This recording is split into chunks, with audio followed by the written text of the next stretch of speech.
नमस्कार प्यारे विद्यार्थियों। डीवी का एक चरण समाप्त हो चुका है।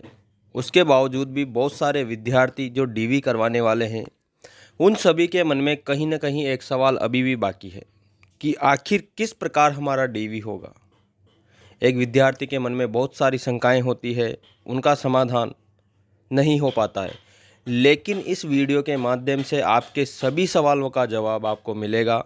आपके सभी सवालों का जवाब आपको देने की कोशिश की जाएगी, क्योंकि मेरा डीवी कंप्लीट हो चुका है और मैंने जो खुद ने अनुभव किया है कि आखिर एक विद्यार्थी क्या क्या गलतियां करता है और उसे क्या गलती नहीं करनी चाहिए, जिससे कि उसका डीवी बिल्कुल स्मूथली हो सके।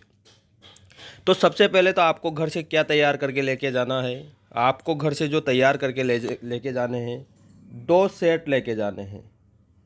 अब 2 सेट आपको बना लिए होंगे आपने, जिसमें एक में सभी ओरिजिनल होंगे और एक में डुप्लीकेट होंगे। अब बहुत से विद्यार्थियों के मन में ये सवाल है कि क्या स्क्रूटनी फॉर्म जेरोक्स चल जाएगी या अलग से किसी लेक्चरर के साइन करवाने पड़ेंगे। जो अटेस्टेशन फॉर्म है सेकंड स्क्रूटनी फॉर्म का, उसमें भी क्या हमें साइन करवाने हैं। तो देखो, ऐसा कुछ नहीं है। आप चाहो तो जेरोक्स लगा दो, यदि आपने बनवा लिया है तो आप वो भी ले जा सकते हो। ऐसा कोई इशू वहाँ पर नहीं आने वाला है। 2 सेट कंप्लीट हो गए। आपको एक सेट एक्स्ट्रा रख लेना, क्योंकि मान लो कोई गुम जाए या मांग ले तो आपको वो काम आएगा आपके डॉक्यूमेंट वेरिफिकेशन के समय।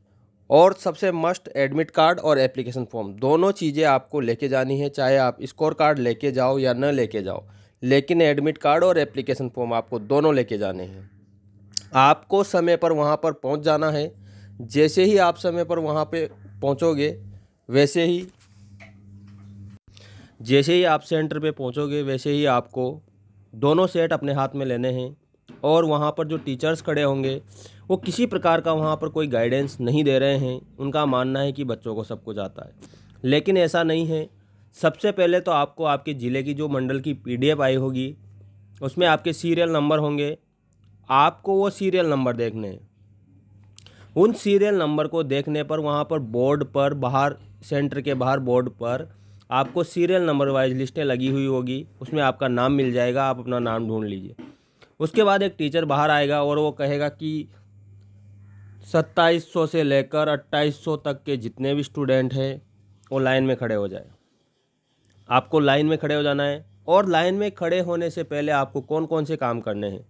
आपको अपना आधार कार्ड सबसे ऊपर रखना है, उस पर आपको सीरियल नंबर लिख देना है कि मेरा सीरियल नंबर ये है।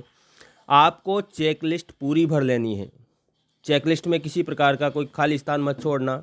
जो जो आपने लगाए हैं सब में हाँ लिख देना, डेट लिख देना और उनकी पृष्ठ संख्या लिख देना। कहने का मतलब है पूरी चेकलिस्ट कंप्लीट करके आपको लाइन में लगना है, ताकि आपको बाहर ना निकाला जाए।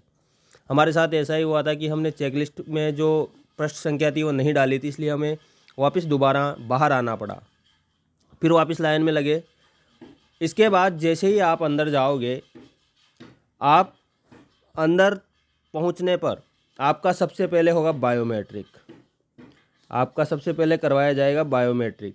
तो आपको बायोमेट्रिक की एक स्लिप दी जाएगी, जिसमें आपको कैपिटल लेटर्स में लिखना है अपना नाम, पिताजी का नाम और एप्लीकेशन नंबर और आपके रोल नंबर। ये 4 चीज़ें आपसे लिखवाई जाएगी। उसके बाद आपको अंदर भेज दिया जाएगा। आप वहाँ से जैसे आगे चलोगे, आपका थंब इम्प्रेशन हो जाएगा, आपकी सारी जानकारी बायोमेट्रिक में ले ली जाएगी। उसके बाद टेबल लगी होगी, वहाँ पर आपको कमरा नंबर अलॉट किया जाएगा या दल संख्या अलॉट की जाएगी कि कौन सी टेबल पर आपको जाना है और आपका वेरिफिकेशन करवाना है। सबसे पहले जो आपको करना है, अंदर जाने से पहले आपको जेरोक्स जितनी भी है सब पे हस्ताक्षर कर लीजिए, सब कंप्लीट करें। उसके बाद आप वहाँ पर जाएं। आप जैसे ही टेबल पर पहुँचोगे अंदर, वैसे ही आपका जो दोनों सेट हैं वो दोनों सेट आपके हाथ में होने चाहिए और आपके ओरिजिनल आपके फाइल में होने चाहिए। तो जैसे ही आप टेबल पे पहुँचोगे, आपसे एक सेट ले लिया जाएगा, जो ओरिजिनल वाला है वो सेट मांग लेंगे और दूसरा सेट आपके पास रखा रहेगा। अब उसके बाद आपका डीवी स्टार्ट होता है। तो सबसे पहले कैपिटल जो 10th की मार्कशीट है वहाँ से स्टार्ट करते हैं और आपने जितनी भी मार्कशीट्स लगाई है वो सभी देखी जाती है। एक एक करके मिलान किया जाएगा। इनमें किसी प्रकार की कोई प्रॉब्लम नहीं आती है और किसी में यदि कोई प्रॉब्लम है तो आप एक शपथ पत्र बनवा लें और शपथ पत्र में लिख दें कि हाँ मेरे ये प्रॉब्लम है। उसके बाद सबसे ज़्यादा जो प्रॉब्लम आती है वो आती है जाति और मूल में। तो सबसे पहले मूल निवास देखा जाता है और मूल निवास आपका 10 वर्ष से पुराना नहीं होना चाहिए। यदि आपका मूल निवास 10 साल से पुराना है तो आपको क्या करना है, आपको शपथ पत्र लगाना है कि मैं राजस्थान का निवासी हूँ, और जो भी उस शपथ पत्र में लिखने में आता है वो लगाना है। यदि आपका मूल निवास 10 साल से कम पुराना है तो आपको कोई शपथ पत्र नहीं लगाना है और ना ही आपको नया वाला मूल निवास वहाँ पर लगाना है। बहुत से स्टूडेंट क्या करते हैं कि जाति भी नया बना लिया और मूल भी नया बनवा लिया। तो अब आपने मूल निवास नया बनवा लिया तो आपके साथ प्रॉब्लम ये हो रही कि जब आपने फॉर्म भरा था तब आपके पास मूल निवास ही नहीं था, और यदि आपने नया बनवाया है तो फिर आपको वहाँ पर शपथ पत्र लगाना पड़ेगा। इसलिए अपना जो पुराना वाला मूल निवास है उसी को यूज करें, उसी को दिखाएं। वहाँ पर वो लिख देते हैं, हाथ से नंबर लिख देते हैं पुराने वाले के, जो आपने स्क्रूटनी फॉर्म में भरा था उसको काट कर नए जो पुराना वाला है उसके नंबर लिख देंगे और वो आपका चल जाएगा।